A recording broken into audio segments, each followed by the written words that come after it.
And let me start by saying here we are, and everyone knows it, in some pretty difficult times, difficult and divisive. There's the political divisiveness, not just in North America, but, globally in many ways. And then there are all these difficulties that people are carrying, not just their own personal lives, but the pandemic, the climate change concerns, the continuing racism and the calls for racial and economic justice, the ways of managing our lives in this big technological revolution.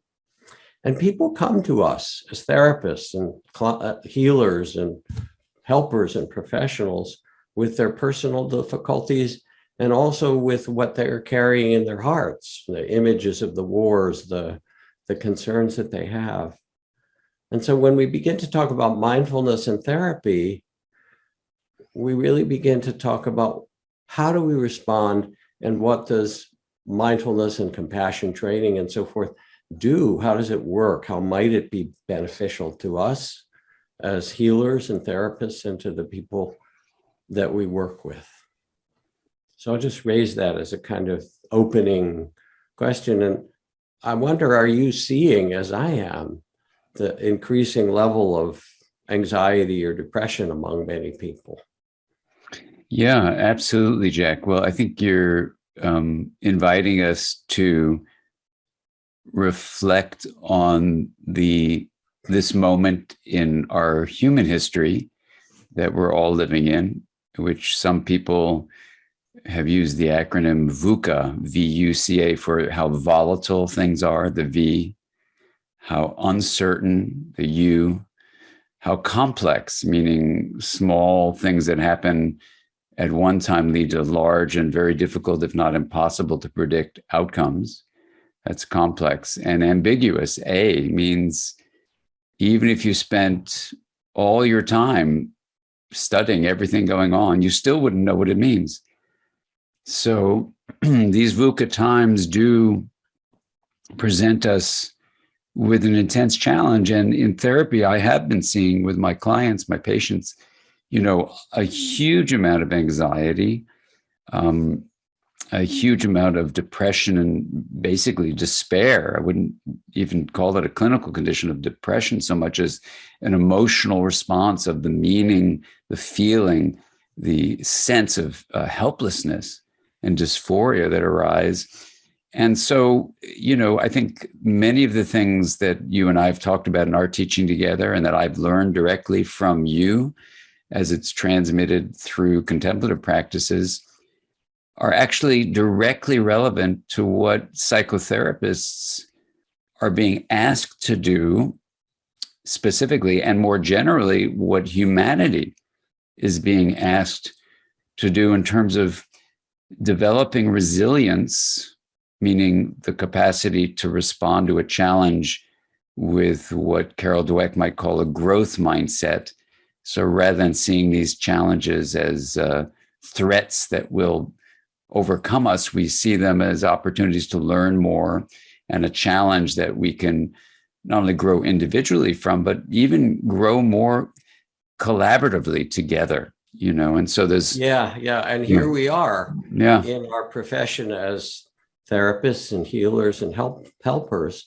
And with all this going on, people are coming to us and they're saying, all right, we actually become, for many people, we become kind of the refuge, and we become the place that they seek wisdom, understanding, how to hold all of this. So we have to learn it in ourselves in some way, because it also touches our own potential despair or questioning. And at the same time, as you point out in the growth mindset, it invites us as well as others to find that capacity of mindful, loving awareness, of compassion and so forth, that can hold the VUCA times that you described in a wiser heart. And this becomes a big part of our work. And, therapy had become because it was originally in many ways much more medically oriented, medicalized, but in fact, it's become as well very much the invitation to be the holders of the healers, not just of the individual person's life and trauma, but all that they carry in the web of life. And that's different. Yeah, I mean, absolutely. As we get into this, I am feeling deeply grateful for many of the teachings, not only from contemplative wisdom, but you're talking about ancient teachings from indigenous practices. So here in Southern California, I'm speaking to you from the unceded lands of the Tongva and the Chumash, the original stewards of this land. And here, we have this moment in history of seeing the impact of a kind of, if you will, a colonialist conquering view, which is very different from indigenous views, very different from contemplative views. And even I'll say this as a therapist, I think for, in the 1900s, the view of therapy was kind of, let's have the individual find their freedom and find a way to identify what's not going right. And the individual can have self-actualization, all these beautiful feeling things of the individual's growth. And yet, in some ways, I think we were misguided, that we thought in the field of mental health that, for example, the mind was only the activity of the brain inside a singular skull, versus the mind being something that is fully embodied and also fully relational. So that the field of mental health, instead of focusing on the individual and what might be going wrong in their brain, for example, we realize that the mind is actually, broader than the brain and bigger even than the body, so that the field of mental health needs to expand how it views the self. And I say all this because in indigenous teachings for thousands of years, across many different indigenous cultures, there's been a view of the mutuality of belonging and the reciprocity.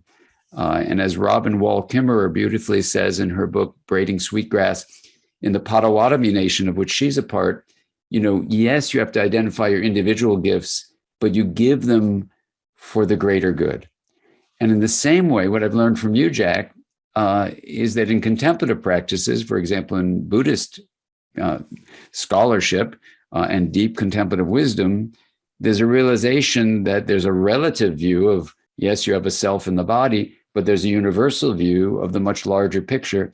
And that's consilient, meaning it shares common ground with contemplative teachings with then indigenous knowledge.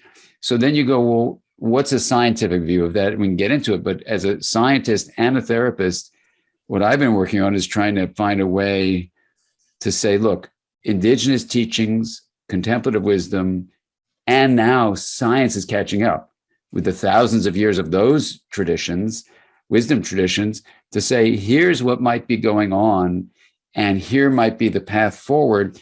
And therapists, I think, have a really important role to play in this moment of what Joanna Macy might call, the activist and contemplative scholar, Joanna Macy would call the great turning, that we in therapy may be working with an individual or a couple or a family or a group right in front of us, but actually the minds that we're helping grow towards resilience are a relational product of how we're connected to each other throughout all of humanity, but also how we're connected to nature. So we can talk about that science because, for example, in your course, Jack, that you run with Tara, it's a beautiful opportunity for a therapist to learn the deep contemplative wisdom. In our institute, we have an interpersonal neurobiology view where we kind of take a way of bringing all the fields together. But all of these learnings for a therapist, which wouldn't be necessarily in what they thought this is what I should be doing, now we're presented with challenges where deepening your learning as a therapist is an opportunity actually to take part in this great turning.